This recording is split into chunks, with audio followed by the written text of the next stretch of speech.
आज हम आपको एक ऐसे महान व्यक्ति की कहानी सुनाने जा रहे हैं जिन्होंने न सिर्फ भारत बल्कि पूरी दुनिया को जीवन का सही अर्थ सिखाया, जिन्होंने सत्ता, ऐश्वर्य और सुख को छोड़कर सत्य की खोज में संन्यास लिया, जिन्होंने दुखों को समझा और समाधान भी बताया। जी हां, हम बात कर रहे हैं महात्मा बुद्ध की। चलिए चलते हैं समय के उस दौर में जब एक राजा का बेटा भगवान बन गया। साल था 563 ईसा पूर्व, स्थान लुम्बिनी, जो आज नेपाल में है। राजा शुद्धोधन और रानी माया देवी के यहां जन्म हुआ एक पुत्र जिसका नाम रखा गया सिद्धार्थ। पंडितों ने भविष्यवाणी की यह बालक या तो महान सम्राट बनेगा या महान संत। राजा चाहते थे कि उनका बेटा सम्राट बने, इसलिए उन्होंने उसे महल के सुख सुविधाओं में पाला।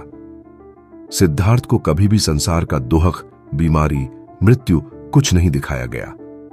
उनका जीवन महल की चार दीवारियों तक ही सीमित था। जब सिद्धार्थ 29 वर्ष के हुए तो पहली बार महल से बाहर निकले। वहां उन्होंने देखा एक बूढ़ा व्यक्ति वृद्धावस्था, 2 एक बीमार आदमी बीमारी, 3 एक शव मृत्यु, 4 एक सन्यासी त्याग और शांति का प्रतीक। यही 4 दृश्य उनके जीवन को बदल देने वाले सिद्ध हुए। उन्होंने सोचा, यह दुख हर इंसान को झेलना पड़ता है, इसका कोई उपाय नहीं। उन्हें उत्तर चाहिए था, सत्य चाहिए था। एक रात चुपचाप अपने पत्नी यशोधरा और बेटे राहुल को छोड़कर सिद्धार्थ निकल पड़े सत्य की खोज में। राजा का पुत्र अब एक साधु बन चुका था। उन्होंने कई गुरुओं से ज्ञान लिया, कठोर तप किया, भूखे रहे, जंगलों में भटके, लेकिन समाधान नहीं मिला। फिर एक दिन बोधगया में उन्होंने एक पीपल के वृक्ष के नीचे ध्यान लगाया और संकल्प लिया, जब तक सत्य न मिले मैं यहां से नहीं उठूंगा। लगातार 49 दिनों तक ध्यान करने के बाद सिद्धार्थ को ज्ञान की प्राप्ति हुई। वह समझ गए, दुख का कारण है तृष्णा, और तृष्णा को खत्म करके ही मुक्ति पाई जा सकती है। उसी क्षण से वह बन गए बुद्ध। बुद्ध यानी जागृत व्यक्ति। ज्ञान प्राप्ति के बाद बुद्ध सारनाथ पहुंचे। वहां उन्होंने अपने 5 पुराने साथियों को पहला उपदेश दिया, 4 आर्य सत्य और अष्टांगिक मार्ग। 4 आर्य सत्य। 1 संसार में दुख है। 2 दुख का कारण तृष्णा है। 3 तृष्णा का अंत संभव है। 4 तृष्णा के अंत का मार्ग अष्टांगिक मार्ग है। इसके बाद बुद्ध पूरे भारतवर्ष में घूमते रहे। राजा से लेकर साधु तक, स्त्रियों से लेकर दस्युओं तक, हर किसी को ज्ञान दिया। उनका संदेश सरल था, किसी धर्म विशेष से नहीं, अपने आचरण, विचार और करुणा से इंसान महान बनता है।